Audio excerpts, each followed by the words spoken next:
तो भारत ने ब्रह्मोस मिसाइल को फिलीपींस में डिलीवर्ड क्या कर दिया, उसके बाद तो मानो भारतीय हथियारों की लूट मच गई है और दुनिया के कई बड़े बड़े देश भी भारत से डिफेंस हथियारों को खरीदने के लिए डील फाइनल करने में जुटे हुए हैं। और हाल ही में एक खबर निकल कर आई कि नाटो, जो 32 देशों का संगठन है जिसे अभी तक अमेरिका कंट्रोल करता आया है, लेकिन इसके बावजूद भी नाटो के कई देश भारत से डिफेंस हथियारों और खतरनाक मिसाइलों को खरीदना चाहते हैं, जिसमें फ्रांस, इटली, कनाडा और यूके जैसे कुछ देश हैं जो कि ब्रह्मोस जैसी एडवांस सुपरसोनिक मिसाइल के अलावा एयर डिफेंस सिस्टम जैसे अन्य हथियारों को खरीदना चाहते हैं। और नाटो में शामिल देशों के अलावा चीन का एक पड़ोसी देश वियतनाम भारत की ब्रह्मोस जैसी खतरनाक मिसाइल की ताकत को देख उसे खरीदने की डील को फाइनल करने में जुटा हुआ है। और अगर आप इस मैप में देखें तो भारत से पूर्वी दिशा में समुद्री रास्ते से थोड़ी दूर आने पर मौजूद है वियतनाम, जो कि चीन का पड़ोसी देश है और चीन के साथ इनके रिलेशन में हमेशा से खटास चलती रहती है। और दुनिया के कई देशों में जिस तरह से युद्ध का माहौल बन रहा है, भविष्य में चीन उनके लिए खतरा न बन सके, इसलिए वियतनाम भी अपनी डिफेंस सिक्योरिटी को बढ़ाने में जुटा हुआ है। पूरी अपडेट क्या है इस वीडियो में समझते हैं, लेकिन आगे बढ़ने से पहले नाटो जैसा 32 देश का संगठन भारत से हथियारों को खरीदने की बात कर रहा है, उसके लिए वीडियो को एक लाइक करके चैनल को सब्सक्राइब जरूर कर लीजिए, क्योंकि यह आपके लिए 1 सेकंड का काम है, लेकिन इससे हमारी काफी बड़ी मदद होती है। दरअसल जब से भारत ने फिलीपींस में ब्रह्मोस मिसाइल को सक्सेसफुली डिलीवर्ड कर दिया है, तब से दुनिया के कई बड़े बड़े देशों में ब्रह्मोस सुपरसोनिक मिसाइल जैसे हथियारों की चर्चाएं चल रही हैं। और सोचने वाली बात यह है कि भारत ने फिलीपींस में ऐसे समय पर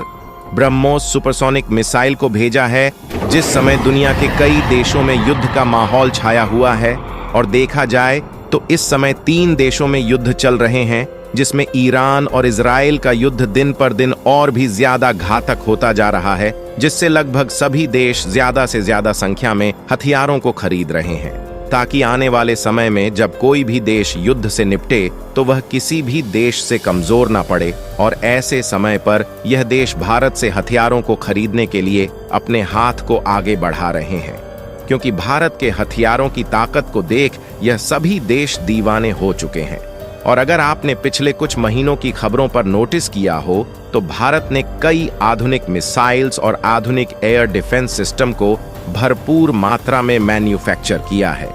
जिससे भारत की खुद की डिफेंस सिक्योरिटी मजबूत होने के साथ साथ हमने दूसरे देशों में भी करोड़ों रुपए के डिफेंस इक्विपमेंट को एक्सपोर्ट किया है। और फिलीपींस में भारत के द्वारा एक्सपोर्ट किए गए अकेले ब्रह्मोस मिसाइल को देखा जाए तो उसके लिए भारत और फिलीपींस के बीच $375 मिलियन की डील फाइनल हुई थी, जो कि भारत की अर्थव्यवस्था को मजबूती देने के लिए एक बहुत बड़ा अमाउंट है। और अगर आप इस रिपोर्ट को देखें तो भारत ब्रह्मोस मिसाइल को सक्सेसफुली डिलीवर्ड करने के बाद घरेलू तौर पर डेवलप किए गए तेजस फाइटर जेट को बेचने की अपॉर्चुनिटी ढूंढ रहा है, जिसमें अर्जेंटीना और नाइजीरिया के साथ भारत की बातचीत ऑलरेडी चल रही है, जिसकी डील जल्द ही फाइनल होने की उम्मीद जताई जा रही है। वैसे आपको बता दें कि यह जो ब्रह्मोस सुपरसोनिक क्रूज मिसाइल है, इसे भारत की डीआरडीओ और रूस ने मिलकर जॉइंट वेंचर में डेवलप किया है, जिसमें 76% कंपोनेंट स्वदेशी तौर पर डेवलप किए गए हैं, जबकि बाकी के रूस की कंपनी द्वारा मैन्युफैक्चर किए गए हैं। फिलहाल भारत ने इसमें आने वाले 2 सालों में, यानी कि साल 2026 तक 100% मेक इन इंडिया करने के प्रयास में जुटा हुआ है, ताकि भारत बिना रूस के कंपनियों की सहायता से इस ब्रह्मोस मिसाइल को डेवलप करके खुद इस्तेमाल करने के साथ साथ दूसरे देशों में भी बेचकर ज्यादा मुनाफा कमा सके। और इस ब्रह्मोस मिसाइल की सबसे खास बात यह है कि समुद्र हो या जमीन, या फिर चाहे तो इसका इस्तेमाल फाइटर जेट में करके हवा में फायरिंग भी कर सकते हैं। यानी कि यह ब्रह्मोस मिसाइल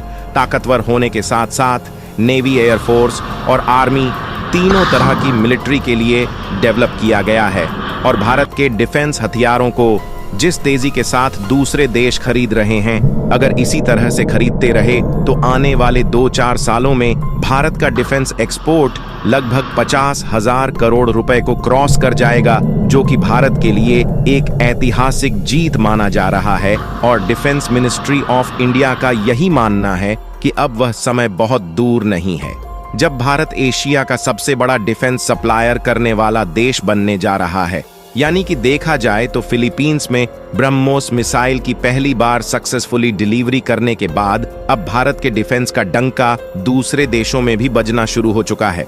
जिससे नाटो जैसे 32 देश के संगठन भी भारत से डिफेंस हथियार खरीदने की डील जल्द से जल्द फाइनल करने में जुटे हुए हैं। लेकिन इसमें सोचने वाली बात यह है कि नाटो, जो कि अभी तक अमेरिका की गोद में फलता फूलता था, वह भारत की ओर अपनी झुकाव को क्यों बढ़ा रहा है। दरअसल इसके पहले अभी तक नाटो संगठन में शामिल देशों को डिफेंस का एक्सपोर्ट अमेरिका कर रहा था। तो इसका सबसे बड़ा कारण यह माना जा रहा है कि भारत ने पिछले कुछ महीनों में अत्याधुनिक सुपरसोनिक और हाइपरसोनिक क्रूज मिसाइल के डेवलपमेंट पर बढ़ चढ़कर काम किया है। और भारत ने जो एडवांस क्रूज मिसाइल को डेवलप किया है, उसकी क्वालिटी के मामले में कोई भी कॉम्प्रोमाइज नहीं है। यहां तक कि कुछ मिसाइल ऐसी हैं जिन्हें एयर डिफेंस रडार द्वारा भी नहीं पकड़ा जा सकता, जिससे इन मिसाइलों को उन देशों में आसानी से दागा जा सकता है जिन देशों ने बॉर्डर पर एयर डिफेंस और आयरन डोम सिस्टम को तैनात किया हुआ है, जिससे आज के समय में 20 से भी ज्यादा देश भारत से मिसाइल को खरीदने के लिए लाइन में खड़े हुए दिखाई दे रहे हैं। हालांकि भारत का डिफेंस सिर्फ मिसाइलों तक ही सीमित नहीं है, बल्कि इसके अलावा भारत ने एडवांस सबमरीन, आयरन डोम और युद्धपोतों को भी बनाने का काम तेज कर दिया है। और देखा जाए तो इस समय भारत की DRDO लेजर वेपन बनाने में भी जुट चुकी है। यानी कि भारत ने ऐसे ऐसे हथियारों को डेवलप कर लिया है जिससे हवा, पानी या फिर पहाड़ी इलाकों में भी भारत स्वदेशी तौर पर डेवलप किए गए हथियारों को तैनात करना चाहता है, जिससे नाटो जैसे बड़े संगठन में शामिल देशों को भी भारत के डिफेंस हथियारों की ताकत पर पूरी तरह से यकीन हो चुका है। और इन देशों को यह बात भी मालूम चल चुकी है कि भारत जिस तरीके के ताकतवर हथियार जितने सस्ते दामों में बेच रहा है, इतने सस्ते दामों में भारत जितने ताकतवर हथियार दूसरे देशों में नहीं मिलने वाले हैं। क्योंकि रूस, फ्रांस और जर्मनी, यहाँ तक कि अमेरिका जैसे देशों के हथियार ताकतवर तो होते हैं, लेकिन ये काफी ज्यादा महंगे होते हैं। इसीलिए नाटो संगठन में शामिल देश भी इन देशों के बजाय भारत की ओर अपने झुकाव को बढ़ा रहे हैं। बाकी आपको क्या लगता है कि नाटो जैसे संगठन में शामिल देशों को अमेरिका भारत से डिफेंस हथियार खरीदने दे या नहीं? अपनी राय कमेंट में जरूर बताएं और इस वीडियो को एक लाइक करके अपने मित्रों तक शेयर करें ताकि उन्हें भी जानकारी मिल सके। इसी तरह और भी नॉलेजेबल वीडियो देखने के लिए चैनल को सब्सक्राइब करके बेल आइकन को ऑल पर जरूर सेलेक्ट करें।